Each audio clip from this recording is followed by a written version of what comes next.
just in case. He didn't shower after mowing the lawn. He has We always shower. We put cologne on all the time. Too much cologne. You can move me over there. The seat's too empty now, and it sucks. Oh man, I'll be over there with you. He is too Popcorn much and cologne. pints. That's what it is. we're back. Dunkirk and the Prestige. Don't raise me up too high. I might have a chubby. That's why I put you down so low. You could put a lawnmower in that seat between him and Sturdy in the background. John Deere hat.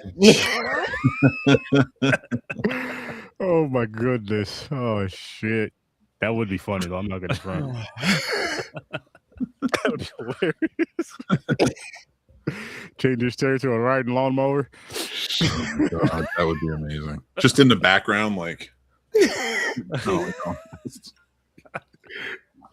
my God, this is so. Oh jeez. You know what it is? It's like it feels like we're picking on the only Latin member of the group, but he is so into landscaping. I love gardening. No, he really listen. He's been late to the meet to the lab or whatever pre-show because like, I lost track of time. I was gardening for landscape. Like, but come on, man, the stereo, you gotta stop.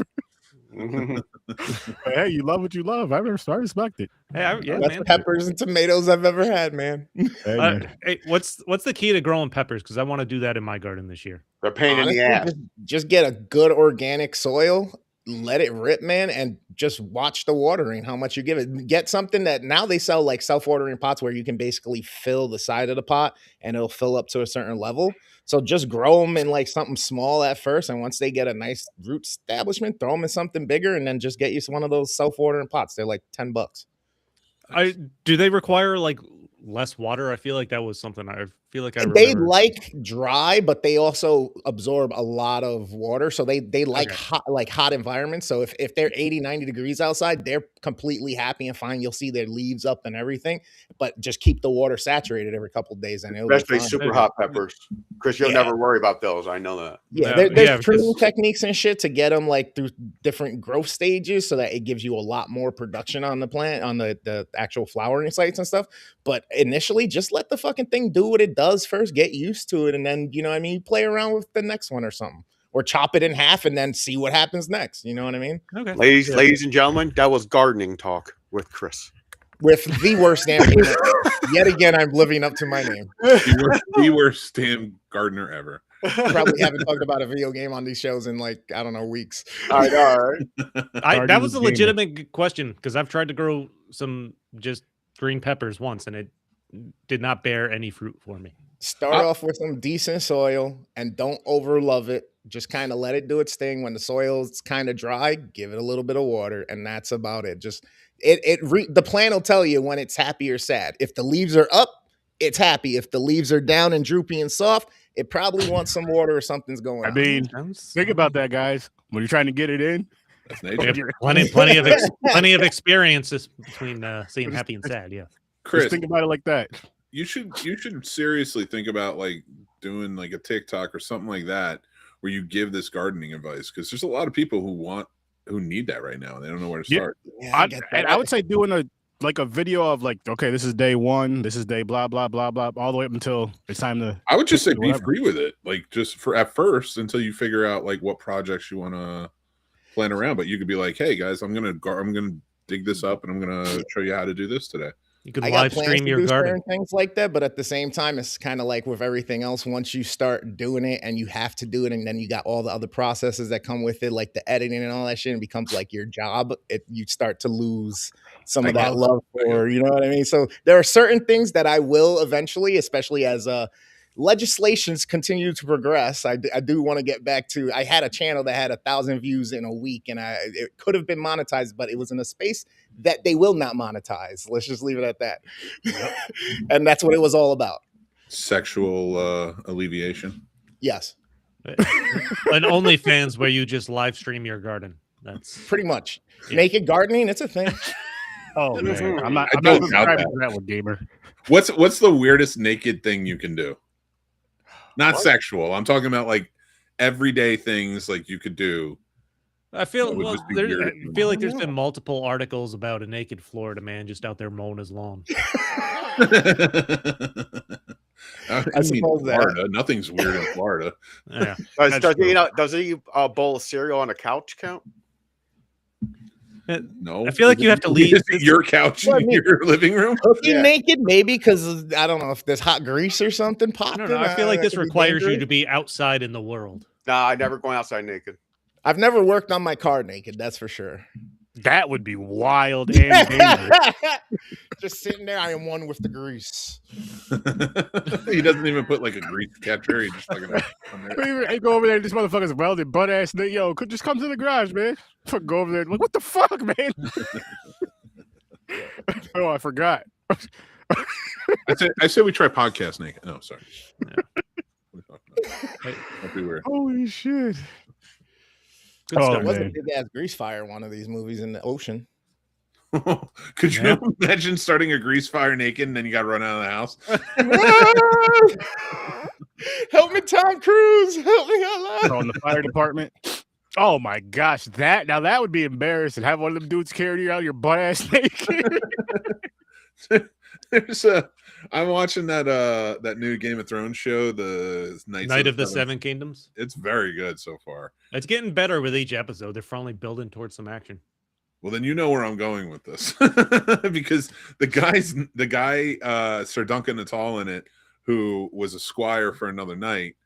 That knight's dick was huge. 10-inch prosthetic. They used a 10-inch prosthetic that works in some weird, like he pissed out of it at some point. It's weird. So now imagine doing that. Imagine having that and a grease fire hits.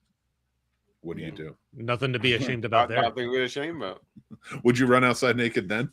Yeah. I mean, with this weather, it's gonna shrivel up either way. So. Yeah, but if that thing shrivels up, it's like down to like 7 inches. Oh shit! Yeah. You're still in great shape. What? Yeah, the grease burn. Does that make it less likely to get burned? No, I'm just saying, would you run outside with it? It's like a scarf flapping behind you as you run. Chris has that 10-inch dick just flapping while he's cooking, and the grease fire starts, and he's like, "My time to shine," and runs out the front door. He purposely started the fire just to do this. I mean, we all know who's the one who has the 10-inch dick here. Come to find out, the bacon grease just popped. No fire even started. Oh shit! James, he's a grower, not a shower. Mm-hmm. I sit there spinning like a helicopter to try to blow the fire out. I mean, there's a reason. With that dick, you could. Yeah, I know. That's all good. There's a reason I call it the Prestige. Yes. No, we're not starting in that one. That's an ender. Sorry, what? Dunkirk. Yes, let's dive into Dunkirk. See what I did there? Dive in. You get it? It seems like a worse penis name, but sure. Not really. No, it is not a wasted joke. I'm going to set you up later. James, what is your? Did you done do a Kirk? What is your rating for Dunkirk? It's not my type of. I don't like war movies really. But it's shot well, and I know it's a good movie. So I'm gonna give it a 6.5. Stories? I'm with James on it that like war movies aren't my thing. Like I get bored with them after a while. Although this one, and I've got some fun trivia to go along with this. It was good. Obviously, Christopher Nolan, he did an awesome job. Reading more about it, like they had a number of like vets there that lived it, that thought it was accurate and everything like that. It's filmed cool. I'm going with a 7. Nice. Excuse me, gamer. Yeah, I'm right there with Chris. Actually, I was torn between 7 and 8. I'm gonna go a 7.5 right now. 7.5. Nick. 9. I gave this a 6. I'm with James on this. Like I'm not a big fan of war movies. It was a good movie. Cinematography was beautiful, all that good stuff. But these just aren't my cup of tea. Like for this type of content, I'd rather watch a documentary. I feel like I'm way more entertained with a documentary than I am with a war movie. But not a bad movie. Not a bad movie at all. Actually, raise mine up to an 8. Raise mine up to an 8. I for me, like being at a 9, like this isn't the perfect movie. Like I wish there was more story to it and it focused maybe on more character relationships. Yeah, and build some chemistry out. But as a film, it's still very intriguing. The performances are leading you along the whole time, and like it feels seamless in a lot of ways, going between air, sea, and land. And from the beginning where it starts until the end, so like I found it pretty thrilling. Like it goes through really well. It's timed perfectly. It's a lot of this is practical effects, which as I was reading up on it, I was astounded. Like they used real error boats and planes. Yep. Some of those were from the actual 40s, like some of the civilian stuff. Oh, really? I didn't know that. Yeah. Nice. Yeah, I was just reading that. If you have more, please tell me, because I thought this was really the Spitfire plane that Tom Hardy lands at the end, that was real. That was a real plane that they landed on the beach, that they then had to hurry and get off the beach because the tide was coming in. Yeah, and I mean, but that shot too. Like, I'm glad you told me that, because that is so cool how it landed too. To know it was practical. They did this on the beach. Like they didn't. There's no set here. Like man-made set. They're on the Dunkirk beach. Let me tell you that when that plane is on fire, and of course it wasn't the actual plane as you're telling me, but I'm assuming. But that plane on fire and him like going to get captured at the end. Great ending, because he is sort of like the lone, I'd say the lone star in this. And when it comes to air, I mean, I'm sorry, I should have discerned that, but so when it ends like this, you get a happy ending for a lot of them, and you're like the train ride with the guys and stuff. Like you really do feel. This was a heart-wrenching part where he gets captured and the boy dying. Yeah, Harry Keogh's character. I can't remember his name at the moment. George, I think. Something. I think so. Yeah, George. Those were the characters that really. And Mark Rylance as the captain of the boat with Cillian Murphy, and them going back and forth was brilliant. Mr. Dawson. Yeah, it was his name is Dawson. I can't remember the names at the moment, but like Mark Rylance is a great actor, and he turned into all the performances. Kenneth Branagh. Yeah. Was great in this. Like, come on, like this, like, and I see what you guys are saying. And if you're not into war movies, it's a lot. It's not like Saving Private Ryan that has those heartfelt moments. This feels like it's trying to stay on point of like what that time was like for them. But I really got to give it a lot of credit for how seamless it is, because they're all different time periods, and you can go back and forth without really it hurting, your take on the movie. I think that's one. Oh, sorry. Go ahead, Chris. I'm sorry. No. Go ahead. Sorry. I was gonna say I think that was a big disconnect for me, like what you were saying earlier about like not more story and like kind of more of a connection with them. And that kind of takes me away with these type of films. I'm not saying all of them are like that, but a lot of them that I've seen are kind of like that. And that kind of takes me away from them, kind of takes the interest out for me. But it's still, again, it was a good movie. It was a good movie, but it's just not my style. And I definitely get that. Like for me, like when my rating system, it really is that I wish I had more of that interconnection with the soldiers we're seeing. Like maybe a little more personal, a little more chemistry between them or something, a brotherhood type of bonds that we usually get in American war movies a lot. But I did, like, for that not being there, there's not much else in this movie that's missing. Like it's a damn near perfect movie. It is minimal dialogue in this movie. It is more focused on the events. It was funny. One of the trivia things I read, like they invited, like I said, like 90 or something or so survivors when this came out that saw this movie, said it was accurate, but the soundtrack was louder than the actual fucking bombing. The soundtrack was loud, yeah. Like the soundtrack is nonstop in this. But relationship wise to that point, Mick, the airline pilots are the closest relationship in this movie to me. Like I get more between them than I do any of the soldiers. First off, this is a first time watch for me. And I remember Harry Styles being the big promotion point of this movie. And he's not a big character in this movie. No, he doesn't come in until like 45 minutes in. He has just a handful of lines. But I don't think that was meant for by Christopher Nolan. I don't mean to cut you off. I apologize, but I don't think that was meant by Christopher Nolan. I think that was because of the stardom in 2017. Yep. It was the studio that pushed. No, that. I agree, and I think that it was a poor choice to do it that way, to Agreed. put him as top billing, because his name is like fucking first on the poster. Yeah, and over Kenneth Branagh, or like a handful of other Mark Rylance, like Barry Keoghan, even. Like, I mean, maybe at that time he was the pop culture favorite.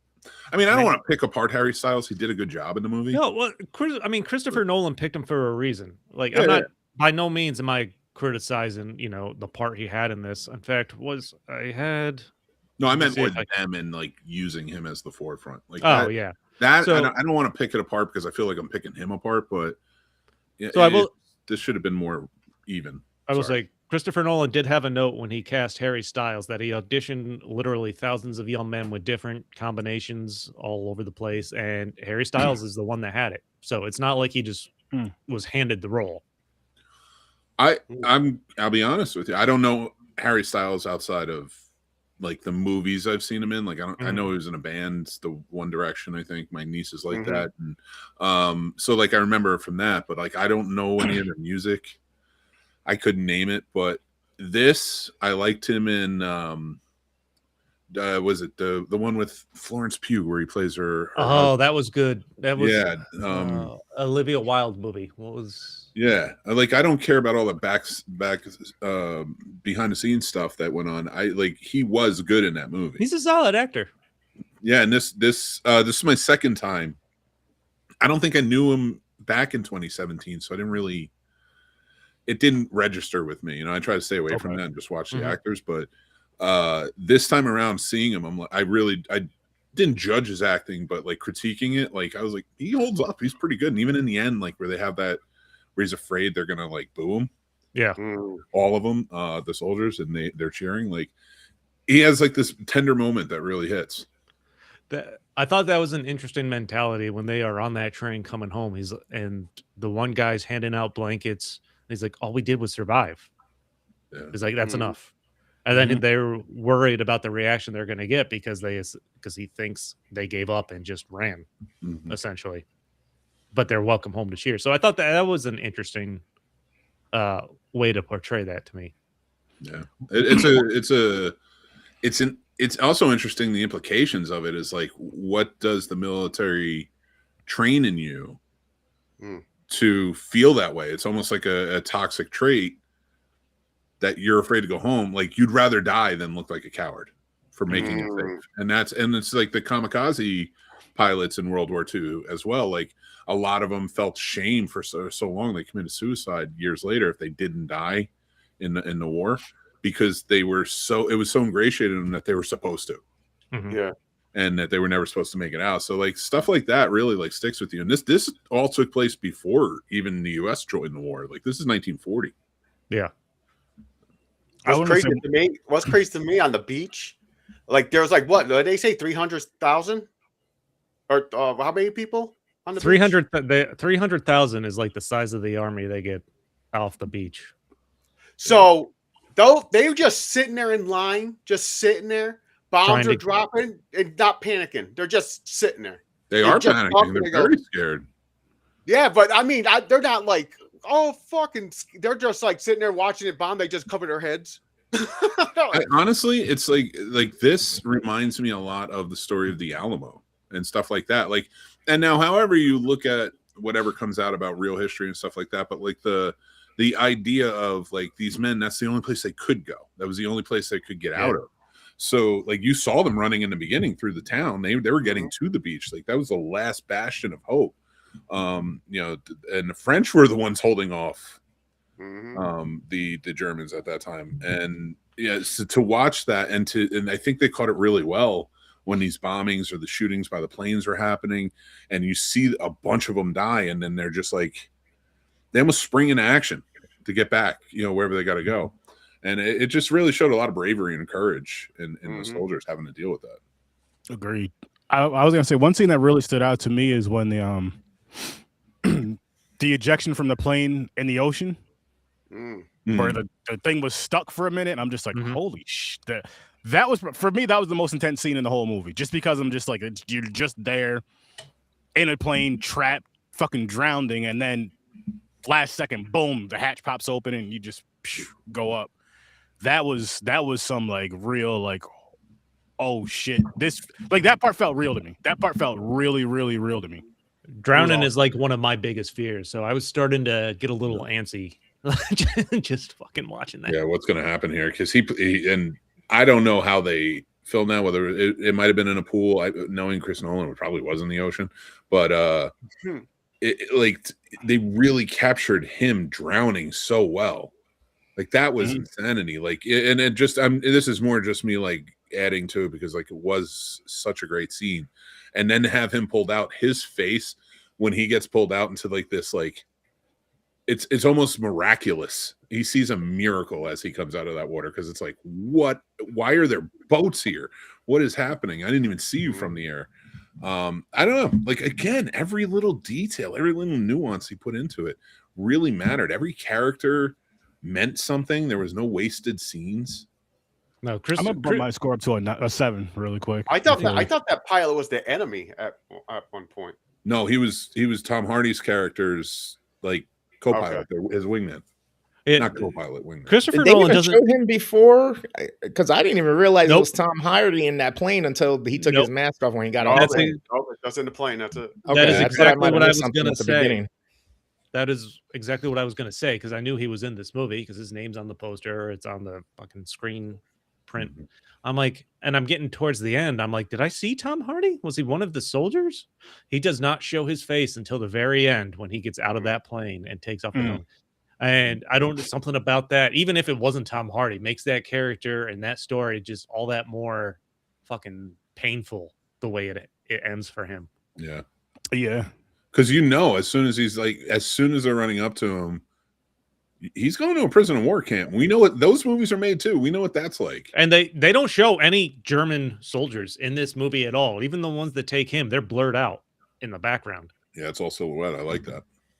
And you can hear what I liked about it too. For all of the music, you could hear the firefight on the streets in France, in Dunkirk, in the background, and them being on the beach and hearing that, like it plays into that worry, that fear that's there. That's like enemies knocking at the door. They're right there, and they're not that they're not helping, but this was part of the plan. Evacuate. You know, so definitely an interesting story. And another thing that's interesting, we're all impressed by the acting in this movie. We talked about Harry Styles, but like all the actors, like from even the main ones I don't know, other outside of Styles, Tom Hardy, or anyone's like that. So all the firsthand accounts of the evacuation that Christopher Nolan got, he was told about all the young and experienced soldiers. Like these are not experienced people. So he purposely cast young and unknown actors for the beach setting. Wow. So a majority of these actors and all these little side roles and stuff are young and inexperienced, and to put them in this and in Christopher Nolan's hands to get this out of them is super impressive. He put some like James Darcy plays the British soldier, the lieutenant that's there, who's with Kenneth Branagh. He's a pretty well-known actor, especially in the UK. He brings a really good performance because especially like how he's maintaining like getting the boats out of there and such, and they play off of each other really well. But a couple of additions that we don't know that were in there. Michael Caine's in this movie as a voice. Yep.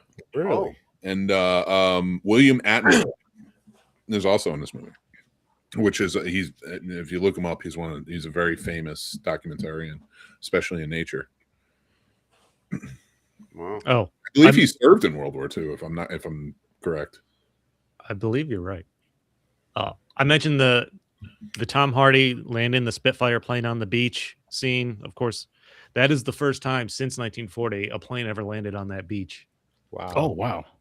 Oh, cool. I didn't know that. Like they did it for the movie, and that's the only time since actual fucking Dunkirk. Wow. Wild. I wonder if there is a connection in Dunkirk and why they would never let that happen. Or it just didn't. I guess how often do you land? I mean, it's a public space. Why would you beach. let a random person just want to land the plane on the beach, I guess? Listen, sir, I didn't say my logic wasn't flawed. I know. But this is like, it's funny because the next movie we're going to talk about is the second movie Michael Caine was in after Batman Begins, and he's worked with Christopher Nolan on like every movie up Quite until a few. Well, it was like everyone until like one of it. I think it's The Odyssey. I'd have to double check it all, but like I'm pretty sure it's The Odyssey is the next one that Michael Caine is not in since Insomnia. Oh yeah, or he might not have been in Oppenheimer. I have to double check that. Couple more things to throw out there. They did use cardboard cutouts to fill out some of the people on the beach, and like along mixed in with the extras. Well, how could you not? Well, if you're trying to get that many people. Highest grossing Best Picture nominee of 2017 in front of Get Out. And I want to say I read this, but I don't think I jotted it down. I think this was like one of the, if not the only Best Picture nominee to not have someone nominated for acting specifically. Yeah, because there's no dialogue. Yeah, but still. Wow. That's interesting. That's pretty cool. That's pretty cool. Yeah, it definitely keeps your attention. It's beautifully done, as Mick said. Visual effects are on point. You get some cool Michael Bay-esque explosions or whatnot. You know, there's big set pieces with the boats, and it had its tension moments for sure. For me, for some of those same reasons, that his choices of elongating certain scenes or stretching out just some of those still camera shots or whatnot. I was just like, some spots I was like, let's go. That's the only reason why. But other than that, like everything else to me, it was like, even my lady, she was about to head out to the store, and she happened to catch like the first 10 minutes of it. And next thing you know, she's there at the halfway mark. She's like, should I go now? Like, how much longer is this thing? Because now I'm stuck. Well, it is, like Mick mentioned it earlier, it's seamless every time they go between land, sea, and air, and the characters they have in there, and it's nonstop once it starts. Like they start walking through at the very beginning, and then as soon as they come under fire, it is nonstop from there until they get to the beach, until the end of the movie. So there's something continuously to like hold your attention. I mentioned my fear of drowning. When that boat gets torpedoed after they get on it and they think they're safe, they're eating their toast, and then it starts filling up with water. I'm like, holy fuck. Oh like, my God, that dude. guy, see, his survival instinct just always tells him, don't be in this place, go somewhere else, be somewhere else. And he's always in the right spot. Dude. Oh my God. When that boat, and they're like, what about the dead? We can't get them all off. And it's like, oh no, we're here. Like, this is wild. That boat, like right at the pier too, the mole. Oh, and just watching every time the planes kept coming by and they were on the mole, like sitting like Is that the part where the oil too they caught on fire? No, that was later. That was later. Yeah, he was talking about when they were like when he was under the dock when they were drowning. It made me laugh. I throughout the laughed at movie that like part that. though. They were like, "What the hole?" Kudos to that dude fucking on the outside who went down the stairs and just diverted on that boat. Just as that shit was happening, opened that fucking door as that boat was turning, let in some light, and those dudes noticed. You know what I mean? That's a baller ass move. Still trying to help out, still trying to survive. Like I know, right? That should be one of our franchises at some point. We pick out a bunch of war movies where we want to learn something about that aspect. Like we watch U-571 because we want to know about U-boats, stuff like that. The land, sea, and air thing I did like too, because it's like you're telling 3 different stories in the same war. Like this is my part of the story, this is your part of the story, and this is your part of the story. But at the end, we're all fighting for the same thing. We're all in the same story overall, but it's like 3 different parts, 3 different ways of it being told. What I thought was a very unique take and a unique way of doing it. But it's still just, I don't know. There's just something that didn't get me there connecting, because like I said, I can tell it's a good movie by watching it, but it's still just like that little disconnect. And I feel maybe if there's more of a story to it, or like you were saying, Mick, earlier, just like say if they pick maybe one land, one sea, one air character that you can kind of connect with and have some kind of connections with, I may have liked it a little bit more. I think they tried to do it, but they only accomplished it with Tom Hardy, and the air people, because obviously they're focused on the land guy getting on the boat. Like they literally try to carry a dead person onto a boat so they can escape and just to get out of there. And I like the idea of that being the story for they're trying to get out, but they get back to the beach. Now they got to hook up with this other group to try to get out, but there's still no real dialogue or human connection. Yeah. So maybe the lack of dialogue was a little bit of an issue with, I think, in trying to establish me caring about those characters. Yeah, I can see that. And I think that's what's weak for me too. Like I said, even like at the end when I can't even remember the main kid's name, and Harry Styles' character on the train talking, it's like they're talking like old buddies, and I get it. They're bonded for life with everybody there because of that U-boat situation and just everything that they've been through. But it felt a little forced. It felt like it didn't feel like they were like bonded, you know what I mean? Like really together. Yeah. Another part that not really stood outside, but I kind of chuckled at, I should say a part, not another part, is when they're on the land and it was the Army guy and the Navy. I don't know what their ranks were, but when he goes up to the dude and he was like, yeah, he's like, the tide's in 6 hours. He was like, no, the tide's in 3 hours. That's why I'm Navy and you're Army. Just kind of threw a little jab at him real quick. That was a good one. I like that kind of stuff. I like that kind of stuff right there. I think if you're gonna, this is like up until the Odyssey comes out, this is really the only historical type movie Christopher Nolan's been a part of. And I think this is historical accuracy. This is probably as close you can get as to a film made for entertainment versus a documentary, because he did his research. Like he brought in veterans, people that lived this, got kind of their stamp of approval. So I like, all in all, this is a solid entertainment, historical type learning movie. I really I stick with my 7, but yeah, this is really good. The script for this was 76 pages, and he wrote it quickly because he and his wife took a trip on the English Channel to Dunkirk to kind of like. Oh, they ran the actual trail, which was like 19 hours for them because of like choppy or bad weather and stuff like that. Yeah, wow. And it just like it inspired him to do this movie. And it was like, I think it was like the mid-90s he came up with the idea to do this, and he wanted to do it in this seamless fashion. But yeah, like a 76-page script for this, I can't even imagine how descriptive that is. That's wow. What half of the average script that's no, I wouldn't say it's half of the average. 2/3 maybe. Average is 90 to 120. Okay. Usually writers write more than less, but then they fine tune to, because you got to figure about a page a minute is what you're looking at with action and everything else. So that's still 76 pages, not a lot of pages for a war epic. Yeah. Shit. Especially by Christopher Nolan. Yeah. I think Oppenheimer was like 400 pages at one point, and I think Odyssey too. So like that tells you like he knew exactly what he wanted with this. Nolan said this movie's what if anxiety was IMAX?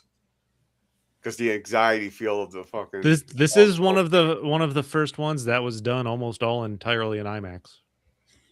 I'll never forget, and it's funny you mentioned that. I remember when IMAX started. It was, I don't know if they did it anywhere else, but in Jersey we had this place called the Liberty Science Museum, and it was like this huge. It's still there, and it was like this huge deal, and like their planetarium thing was like this huge dome, like you could see it from the highway, and it looked like Epcot Center almost, and it was just hanging off the side of this building, and you would go in and it was like this row seating, and it was all IMAX. It was the whole thing was a screen.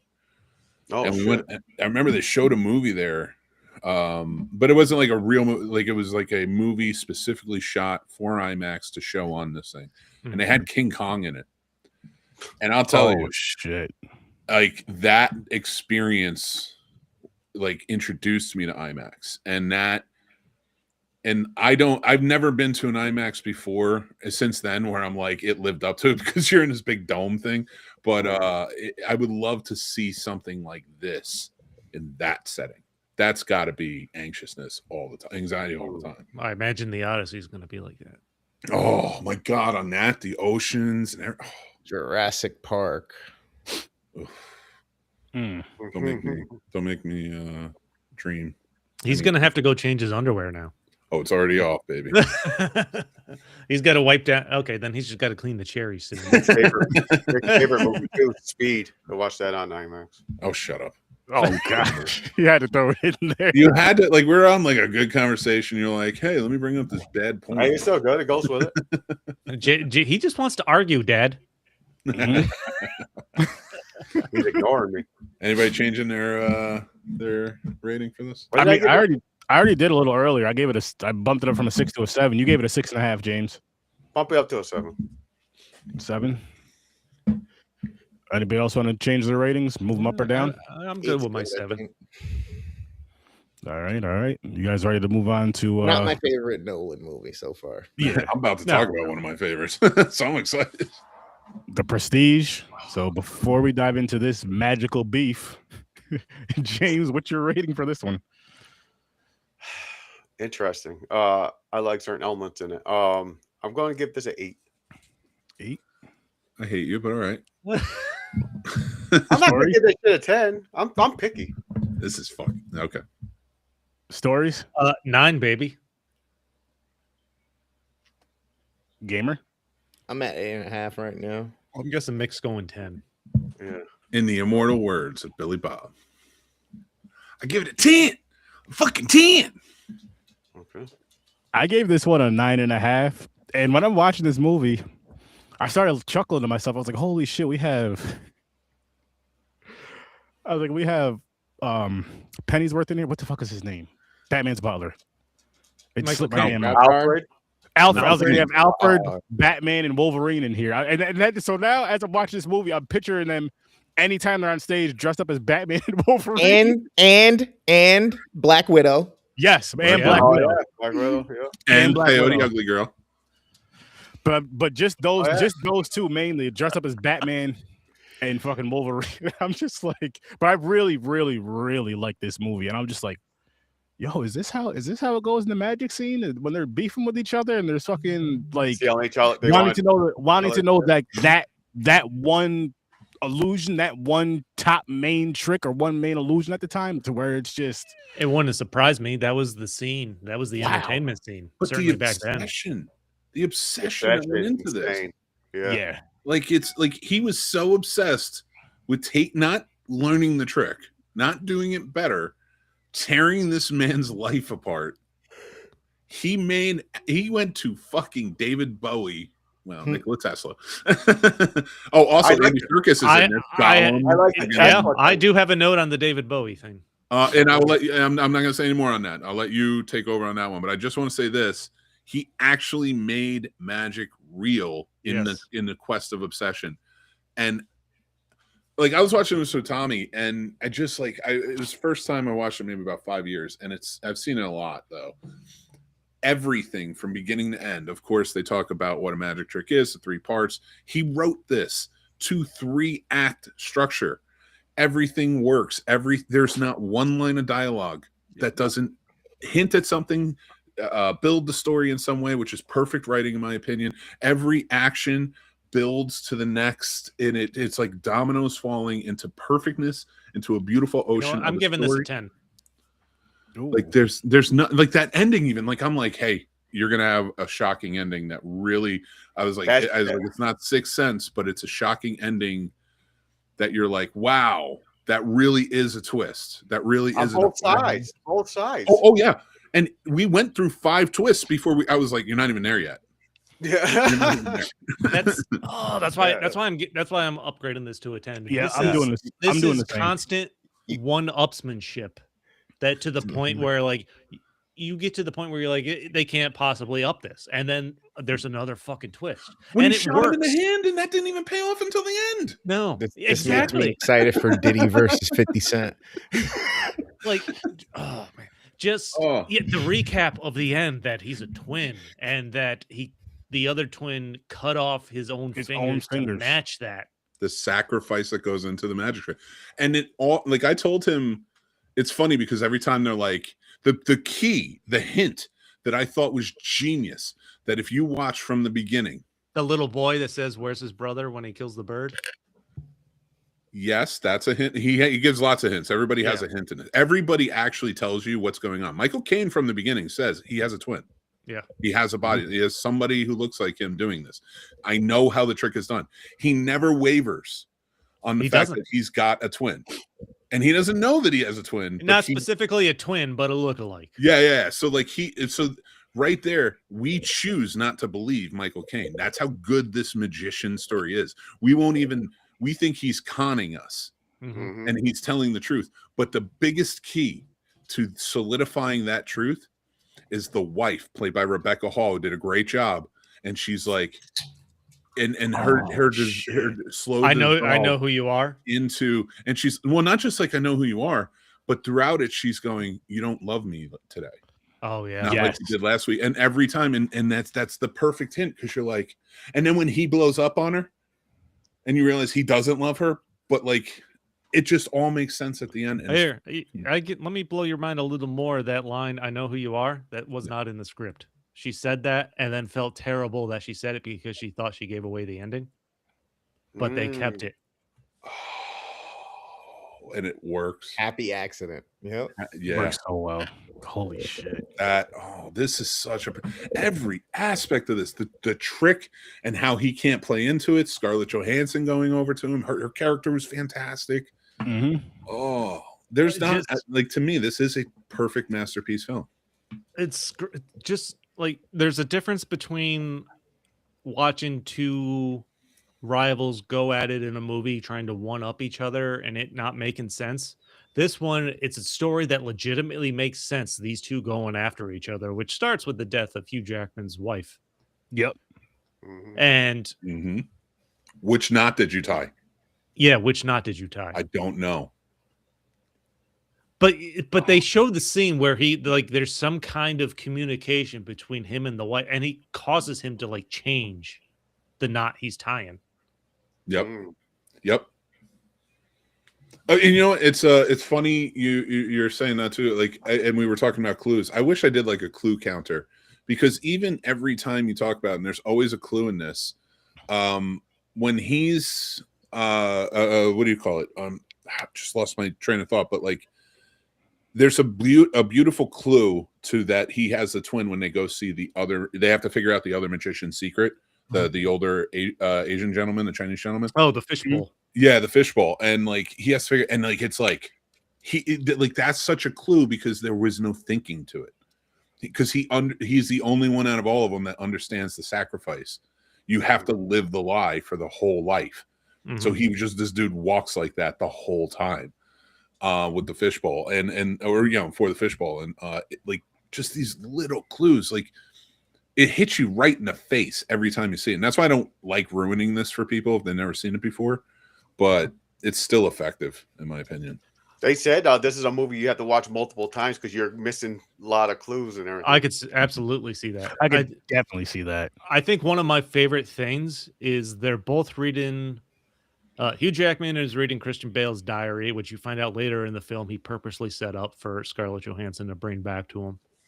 And then Bale is reading Jackman's thoughts on the diary as he's going through his shit while he's in prison. And then you find out they were both fucking intentional. I'm like, this is fuck, man, this is insane.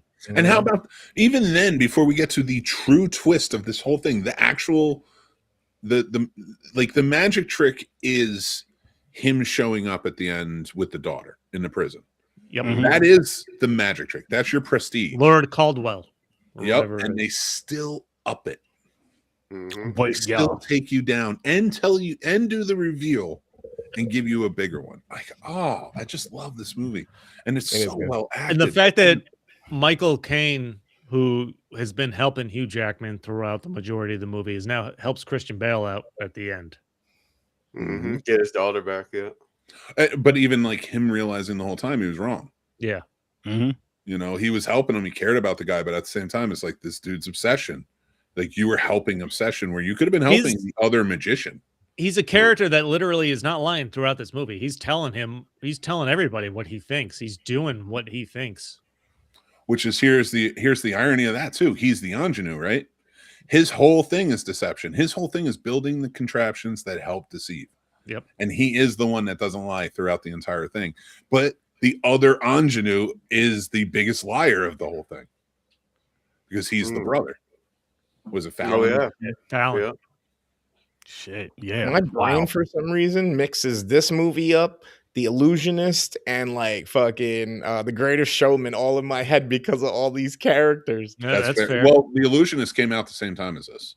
Oh, really? Yeah, they were big competitors at the time. I probably saw them like within the same time of each other, then, and that's probably why in my brain they're the same fucking movie until I watch it again today. I was like, this didn't. What the fuck happened? What?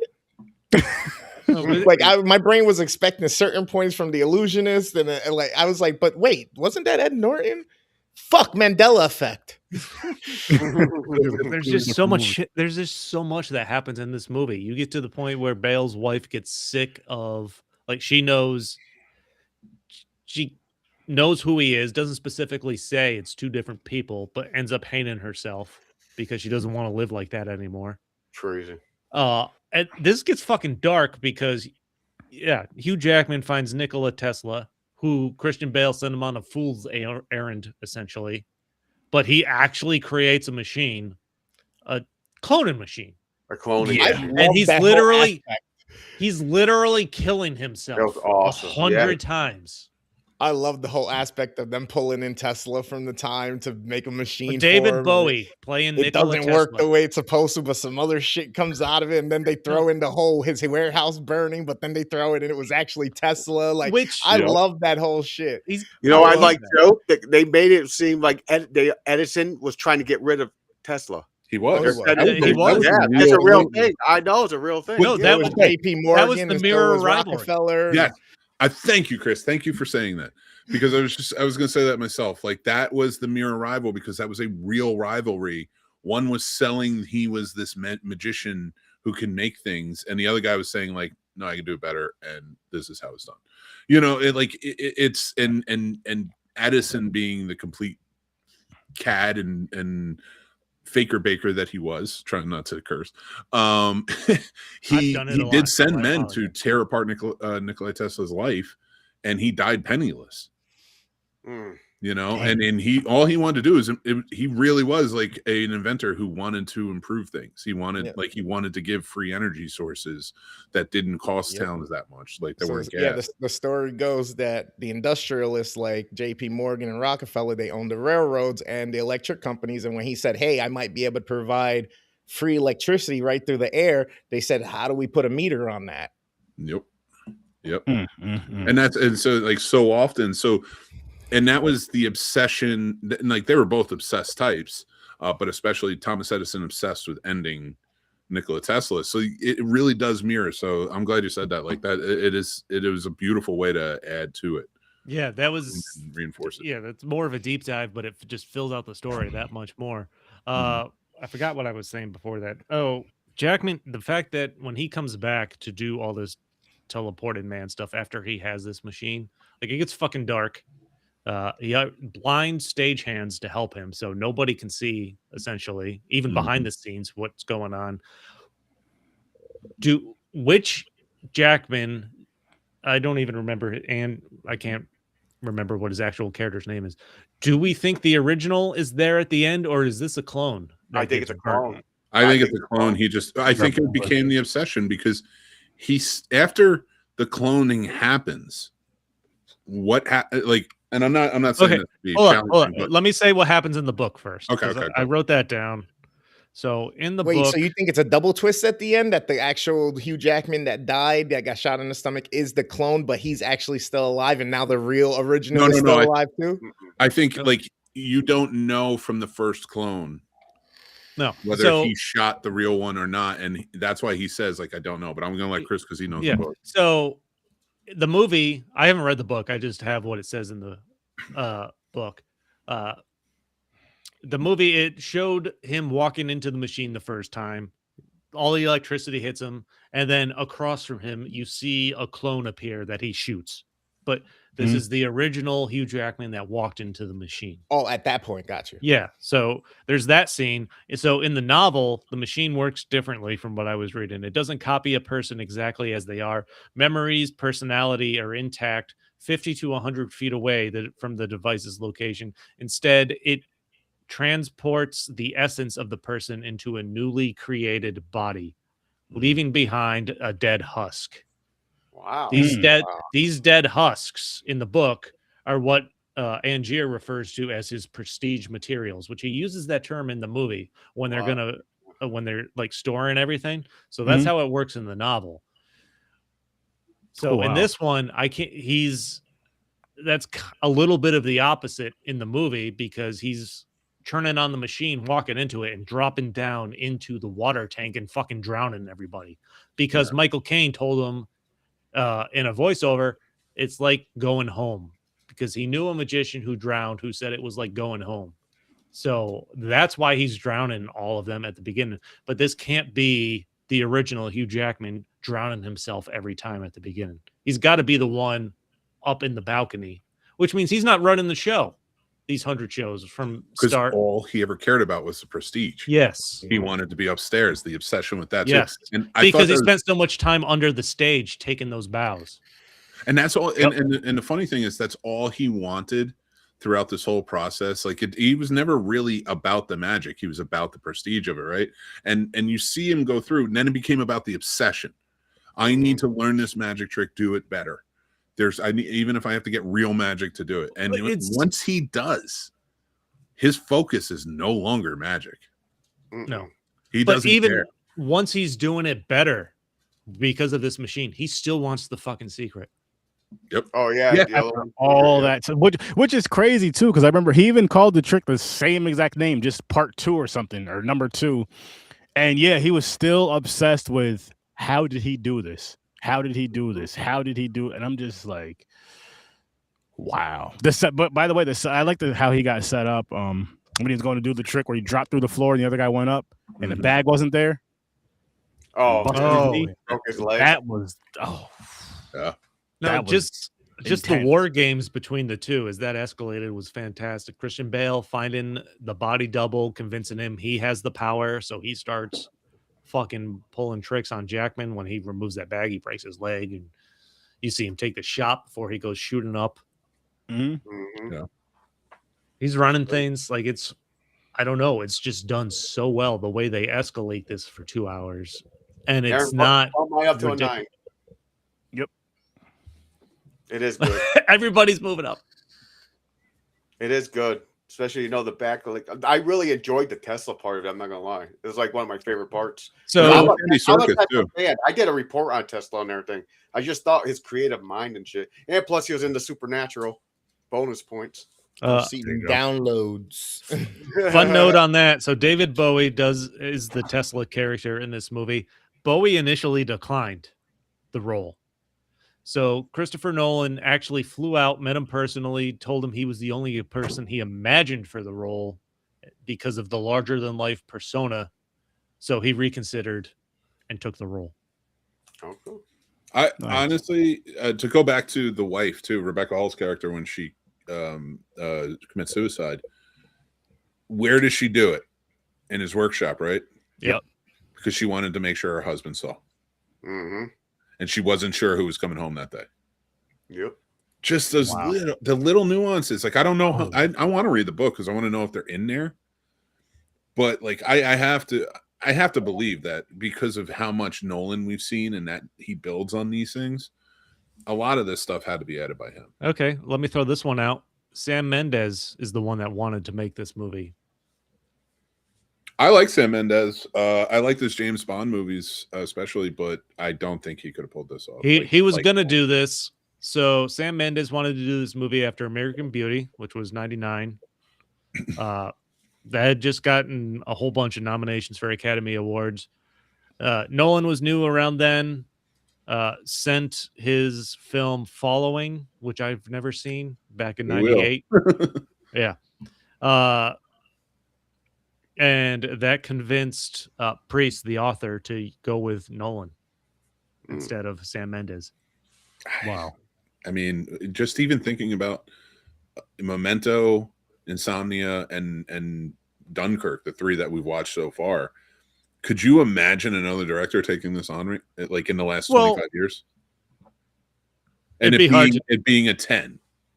No, but he also wanted Jude Law and Guy Pearce were his original choices for Hugh Jackman and Christian Bale in this. And Guy Pearce, I think, was rejected by the studio because he said he thought he fucked up in Memento. Oh, really? Like, yeah, like Guy Pearce wasn't super thrilled with his performance in Memento, apparently. Well, cost you this one, Guy. Oh man, this was such a good movie. This is something I may have to go back and watch again, just because of all the twists and turns that, as a first time watch, you may pick up on later on, but you miss it. But now, like, being able to go back and watch it and see it, like, oh shit, this is where boom, this is, oh my gosh, because all the way up to the very freaking end, all the way up to the end, like when Alfred's about to get hung, and he's like, what are your last words? He said, abracadabra. Yep. And I was like, oh shit. Yep. This is what's the brilliance of this movie is that you watch it all the way through for all the twists the first time, and then you watch it the second time, knowing that twist and seeing all the hints and how well it was acted and put into the story to foreshadow that. I mean, going back to when he did the gun trick where he shot his fingers off, and then where you see the twins and he cuts his fingers off, and Sarah is like, it's weird that this is still bleeding, or this is bleeding. I forgot what she says. Another hint that you don't get. But at that point, I wasn't even thinking about a twin. I wasn't even because again, when Cutter was talking about how there's 2 people doing, helping him with the trick and all that, like you were saying, like, you didn't really think about it like that. You didn't really believe him like that because you're just so stuck. You're really stuck, hung up on Robert and Alfred, like what's going on between these two, the magic between these two, as far as like the tricks they're trying to do and everything else in between. I'll speak for myself, I kind of ignored because I'm just I was like so infatuated, like so locked into like, holy shit, what is gonna happen next when each time, what's gonna happen next? What's gonna happen next? What's gonna happen next?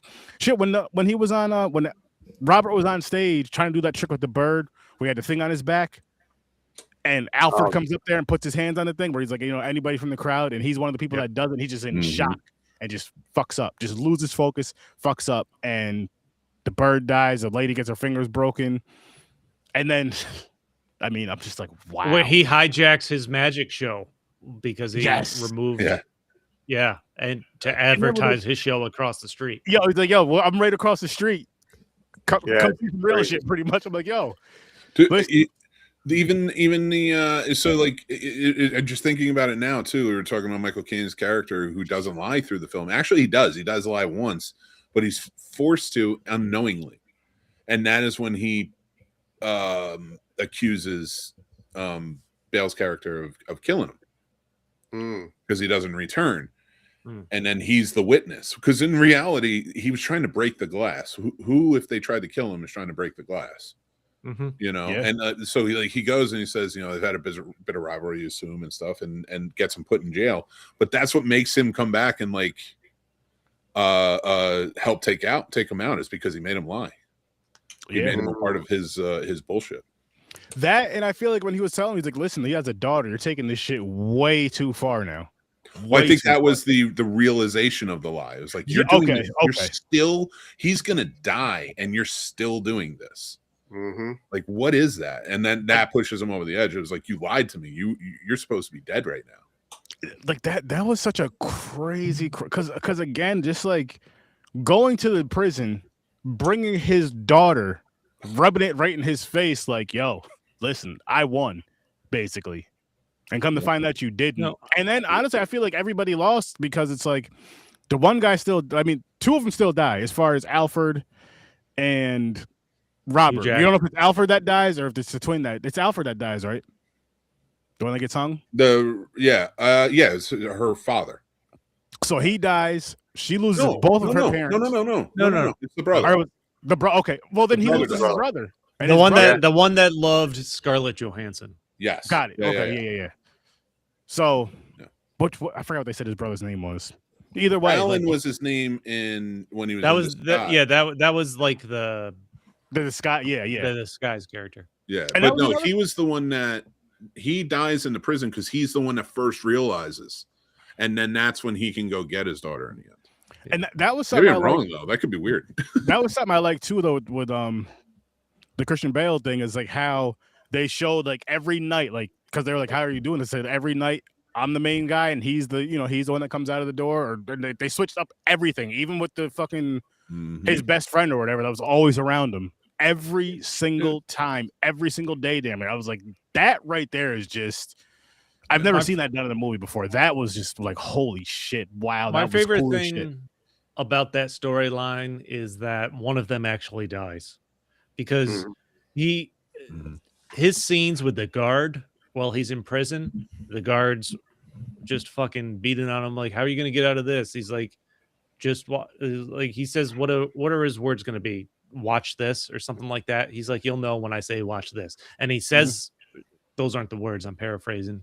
But he says that as he's walking to being hanged, and you're like, how's he going to get out of this? Because you still don't know that he's a twin.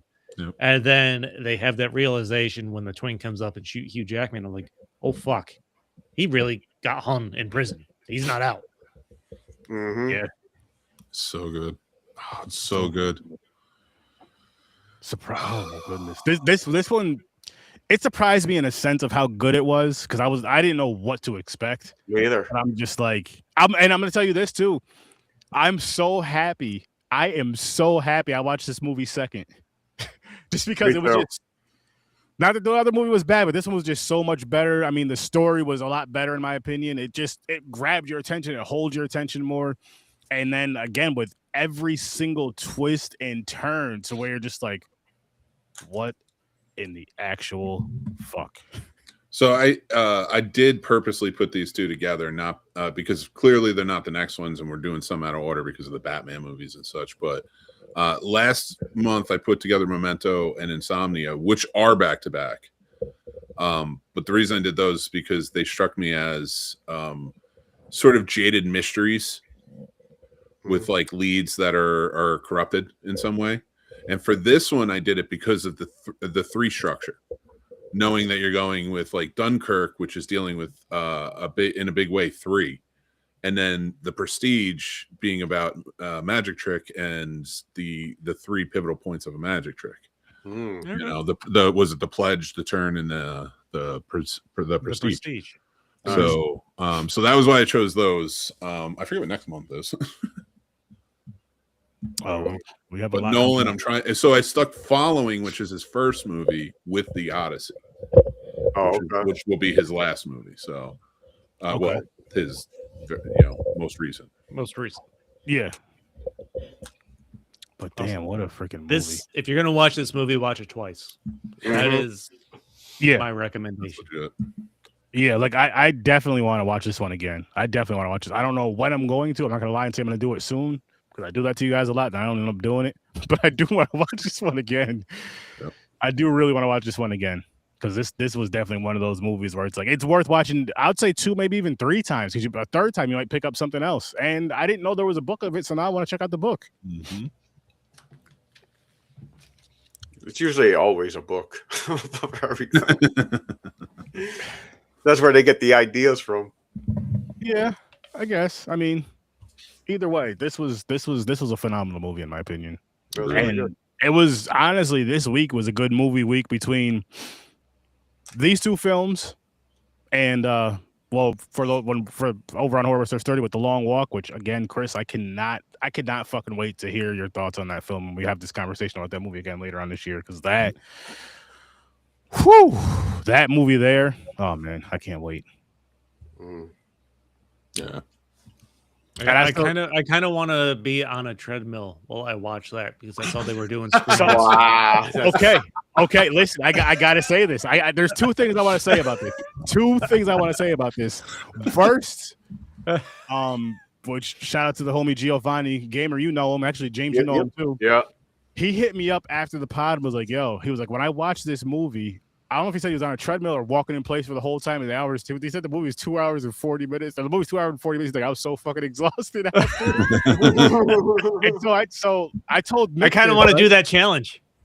I told Mick this, right? And he was like, we should try to do a gentleman's agreement and just see how long you could walk in place watching this movie and just be honest about it and just put your time down and we'll talk about it. Like we won't tell each other until we're on the live.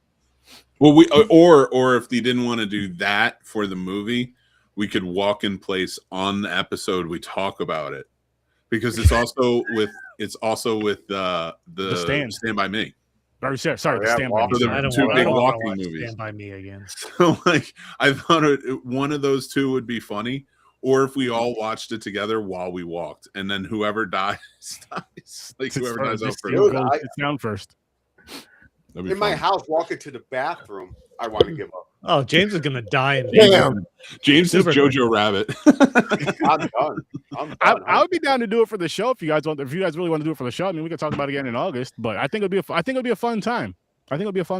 Well, we'll all be fine because we're gonna start the Batman test coming up because we're gonna have to go out and fight crime like Batman. It's true. While we watch the movies, I think we should be wearing my speedos. Watch them all. We're gonna learn it all. I think we should do the long walk first to get our endurance up before we got there and start fighting. No, we got to train as a ninja so that way we have the endurance for the long walk. Yeah, the long walk's a lot longer. We should have started when we watched Ninja Assassin of the Raid. Yeah, that's when we should have started our training. Oh man, I can't wait for that. This movie, definite 10. Definitely go out and watch it. This, like I say over on Horror Search 30, this movie here, The Prestige, is worth the late fees. It is worth the late fees. For those of you who running movies before back in the day, and there's that one or two movies that you kept a little bit longer than you should have for a couple more days. You got to pay those. This is worth it. Oh shit! I don't know any of those words, old man. Oh, bullshit, you don't.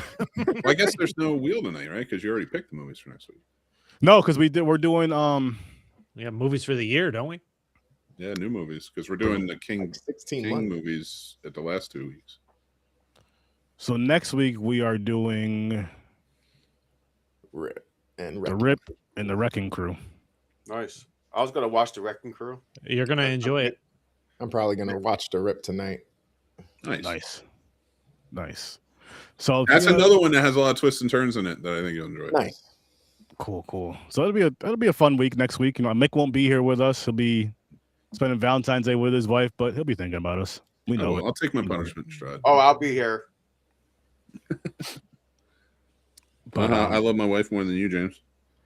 No, I love my wife. She only gave birth to him. She don't love me as much as I love her. She said for Valentine's Day, I want space.